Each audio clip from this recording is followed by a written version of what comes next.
Salut, Kevin Prescott de Jardin Potager Québec. Aujourd'hui, je vais faire un traitement au BTK. Fait que je vous montre ça. Ça, c'est mes voiles anti-insectes. Je vous montre mes poireaux. Ils sont normalement super beaux, là. J'ai pas enlevé le voile encore, là. Regarde, j'en ai un ici, là, qui a un petit peu de teigne. J'en ai un autre ici.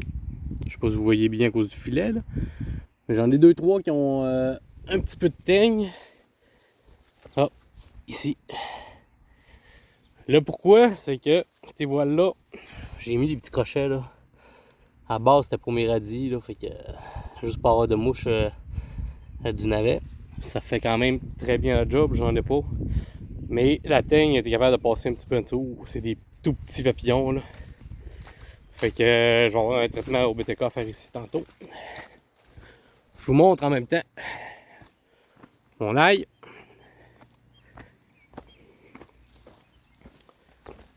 L'ail, ça ressemble à ça. Des super beaux troncs. On sait pas encore ce qu'il va avoir comme bulbe là, mais pour l'instant, c'est super beau. Je vous montre ça aussi. Parce qu'il y a quelqu'un qui avait dit qu'une concoction à l'ail, ça allait éloigner les limaces puis les escargots. Fait que je vous montre que j'ai des escargots dans mon ail. J'en ai un peu partout. Tantôt j'ai pris une photo, j'avais deux limaces en train de manger une feuille, puis un escargot en train de manger une feuille. Fait que est-ce que c'est efficace? Peut-être un peu. Mais si l'escargot ou la limace a mangé l'ail, elle va le faire pareil. Fait que, mais ça affecte pas bien les plants. Fait que là aujourd'hui j'ai enlevé mon voile. J'ai pas de traces vraiment de teigne nulle part. Fait que, mais tant qu'à avoir fait mon mélange, je vais vaporiser. Comme ça, je vais être sûr de ne pas en avoir pantoute. Parce que j'ai quand même des petits trous dans mon voilage que j'ai pas eu le temps de réparer. Fait que s'il y en a rentré un peu, ben, puis il y a des petites chenilles, ben, ils vont mourir. Fait que c'est ça pour l'ail. C'est la petite plantaison. Le plus difficile, ça va être de remettre les voiles tantôt. Fait que BTK, j'ai pris une photo, je vais la mettre aussi sur mon post. Dans de l'eau, on met 3 ml par litre d'eau. Puis après ça, il va rester juste à vaporiser notre ail. On fait le plan au complet. C'est pas plus compliqué que ça. Fait que là, ce plan-là, il est traité. Fait que le BTK, c'est quoi? Dans le fond, c'est une bactérie qu'on trouve dans le sol. Puis quand la chenille va manger ça, elle va arrêter de manger. Puis elle va mourir de faim dans le fond.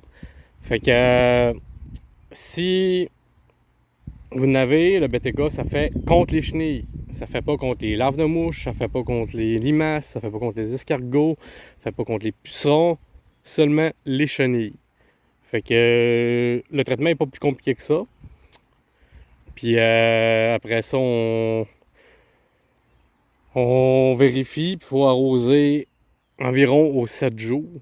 S'il n'y a pas eu de pluie, s'il y a eu de la pluie, on refait un traitement. Fait que moi, normalement, j'en ai pas besoin sur mon ail, mais mon mélange est déjà fait pour mes poireaux.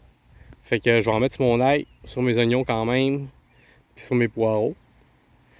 Puis tant qu'à avoir ouvert mon ail comme ça, puis avoir de la misère à mettre mon filet, ben j'ai mis l'engrais.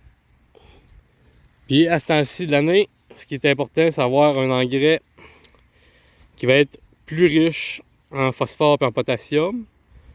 Fait que l'azote. Fait que l'azote est un plus petit chiffre que les deux autres. Fait que ça c'est un peu l'important là. Fait que si vous avez, mettons, un engrais qui est, mettons, on va dire un chiffre exact au hasard, là, du 8-3-3, ben ça c'est fait pour la croissance. Fait qu'on cherche plus un engrais qui va être riche en deuxième chiffre et en troisième chiffre.